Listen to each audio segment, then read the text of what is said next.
त्यांचं चालू आहे तिकडे सगळ्यांचं, ते आवाज सगळा येतोय. विधान परिषदेची निवडणूक 9 जागांच्यासाठी आणि 1 अतिरिक्त जागा यासाठी आज फॉर्म भरण्याचा शेवटचा दिवस होता. शिवसेनेच्या तर्फे मला आणि माजी मंत्री बच्चू कडू या दोघांना उमेदवारी देण्यात आलेली आहे.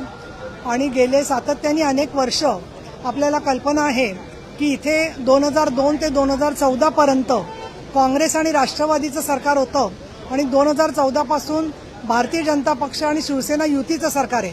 परंतु या मधल्या काळामध्ये अनेक जनतेचे प्रश्न काही सोडवले गेलेले आहेत, काही प्रलंबित आहेत. या सगळ्याचा वारसा जो शिवसेनेचा आहे तो पुढे नेण्यासाठी मला ही उमेदवारी माननीय शिंदे साहेबांनी दिलेली आहे. मी त्यांची ऋणी आहे. आणि त्यांनी नारी शक्ती वंदन विधेयक जरी लोकसभेमध्ये फेटाळलं गेलं असलं तरी सुद्धा महिलांना गुणवत्तेनुसार संधी देण्याची जी भूमिका आहे ती त्यांनी पूर्ण केलेली आहे. त्यामुळे शिवसेना प्रमुख बाळासाहेब ठाकरे यांचा वारसा, धर्मवीर आनंदजी दिघे यांचा वारसा माननीय एकनाथजी शिंदे यांनी पुढे नेलेला आहे. आणि आमच्यासारख्या सर्वसामान्य मध्यमवर्गीय परिस्थितीतून असणाऱ्या उमेदवारांना त्यांनी उमेदवारी दिलेली आहे. आणि सर्वच पक्षांच्या भूमिका आज स्पष्ट झालेल्या आहेत. त्यामुळे ही निवडणूक बहुतेक बिनविरोध होईल असं वाटतं, जेणेकरून काम करणं सोपं होऊ शकेल. आणि पुढच्या काळामध्ये सगळ्यांना सहकार्य देऊन जे जे प्रलंबित प्रश्न आहे त्याला चालना देण्यासाठी म्हणून माझं काम राहील.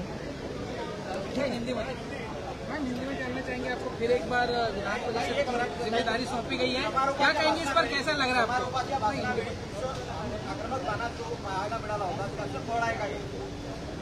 समारोपाच्या वेळेला मी भाषणात जे बोलले ते कायमच मी माझ्या अंतःकरणापासून आणि हृदयापासून बोलते.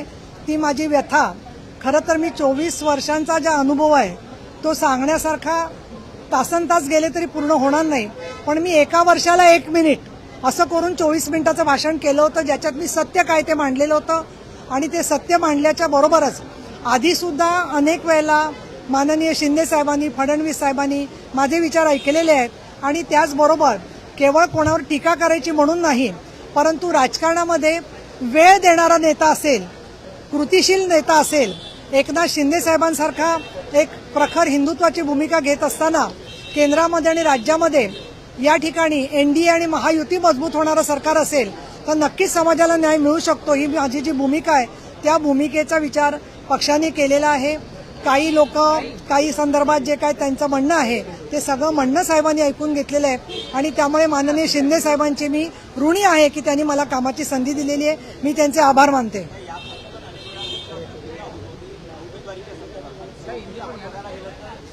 देणार. मला असं वाटतं की ही सगळी माननीय शिंदे साहेब आणि आमची नेते मंडळी यांनी प्रत्येकाशी बोलल्यानंतर काय ती वस्तुस्थिती जाणलेली आहे. त्याचबरोबर कामाची सुद्धा फार मोठी गरज महाराष्ट्रामध्ये आहे.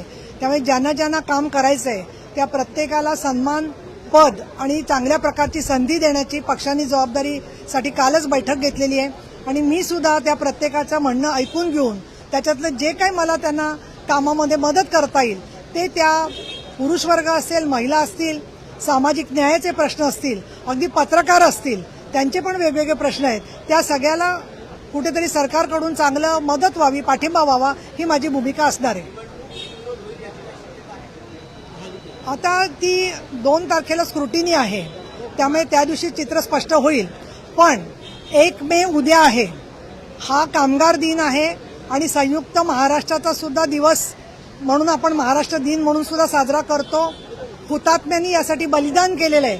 अशा वेळेला विधान परिषदेची निवडणूक ही जर का बिनविरोध होत असेल तर ते महाराष्ट्रासाठी राजकीय परिपक्वतेचं जसं चिन्ह आहे, त्याचबरोबर ज्या लोकांना लढत करायची इच्छा नव्हती त्यांनी सुद्धा या संदर्भात माघारीची भूमिका घेतल्यामुळे हे घडलेलं आहे.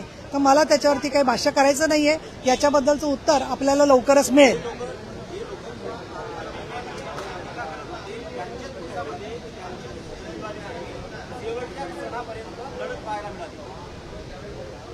टीका ते नंतरही करणार आहेत, त्यांची काही सवय बदलणार नाही. काय ते कायम टीका करत असतात. जसं मला असं वाटतं की एखाद्या झाडाचा रंग अमुक एक असतो. आघाडीत बिघाडी म्हणजे मुळामध्ये असं आहे ना की ज्या वेळेला कुठलं असं महायुतीचं वादळ येतं त्या प्रत्येक जण स्वतःचं वस्तू घेऊन निघत असतो. तशी त्यांची निर्वानिरव चाललेली आहे. परंतु माझी त्यांना यासाठी शुभेच्छा आहे की प्रबळ विरोधी पक्ष असला पाहिजे, ही लोकशाहीतली भूमिका असते आणि त्यानुसार त्यांचं स्वतःचं त्यांना वाटतंय त्या पद्धतीने ते प्रयत्न करतायत. ठीक है, हिंदी में जानना चाहेंगे, दोबारा आपको विधान परिषद के लिए मौका मिला है, कैसा लग रहा है, क्या कहेंगे?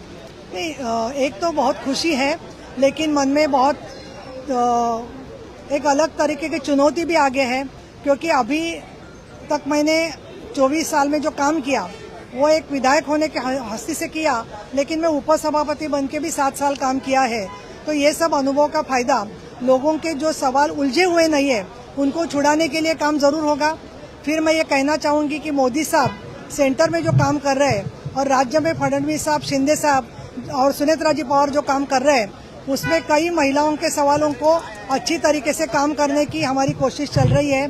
अभी सबसे आगे जो विषय है वो महिला आरक्षण का विधेयक है, उसी के साथ कॉमन सिविल कोड का भी एक मुद्दा है, जिसके बारे में मुझे लगता है कि राज्य भर में हम जरूर इसके बारे में और काम करेंगे और हमारी शिवसेना के कार्यकर्ता और शिवसेना महिला आघाड़ी इनको और मजबूत करने का काम कर सकते हैं. मैम, आपके नाम की घोषणा शिंदे जी ने आखिरी समय में की, क्या आपको इसके पहले बताया गया था या आपसे कब बात हुई? देखिए, पक्ष श्रेष्ठी जो भी उचित है वो बात करते हैं, वो निर्णय उस समय लेते हैं और उनका निर्णय उचित समय पे उचित तरीके से लेना वो उनका फर्ज उन्होंने निभाया है. तो इसके बारे में जिस तरीके से हमने फॉर्म भरा, हमारी फॉर्मेलिटी पूरी की, तो इसके लिए तैयारी तो सबकी थी, सिर्फ नाम डालने का विषय था, तो वो शिंदे साहब ने आइन मौके पे बराबर कर दिया है. मैं उनकी बहुत बहुत शुक्रिया व्यक्त करूंगी और उनकी मैं ऋण में रहना पसंद करूंगी. मैम, आखिरी सवाल, क्या ये चुनाव अनोपोज होंगे, क्या लगता है आपको? नहीं, देखिए, इलेक्शन की एक प्रोसेस रहती है, विड्रॉल का डे है, स्क्रूटिनी का डे है. अभी जितनी जगह है उतने ही उम्मीदवार तो आए हैं, लेकिन और एक ज्यादा भी उम्मीदवार कुछ होंगे, तो उसके बारे में जो निर्णय होगा वो निर्णय हमको जल्द से जल्द मालूम हो जाएगा.